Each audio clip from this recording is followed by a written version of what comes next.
Welcome to Penrose Learning, where we make understanding easy.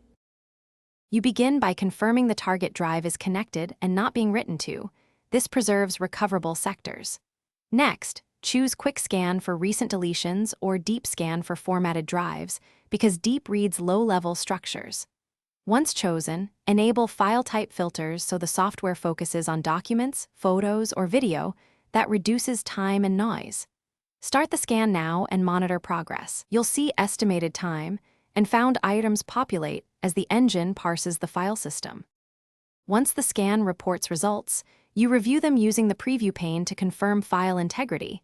That's how you avoid recovering corrupted files. Make sure to apply date, type, or size filters to quickly narrow thousands of entries into the files you need. Then mark desired files and choose a recovery destination on a different drive to prevent overwriting. As you export, watch for file naming conflicts and use incremental folders to keep recovered sets organized for validation.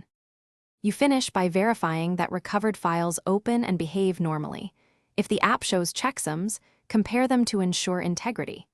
If key files are missing, run a sector-level deep scan or create a full disk image and scan the image. That prevents further stress on a failing drive. If you encounter I/O errors, unusual noises, or persistent read failures, stop using the drive immediately and consult a professional lab. Continued attempts can worsen physical damage and reduce recovery chances. Thanks for watching. If this was helpful, leave a like and consider subscribing. See you next time.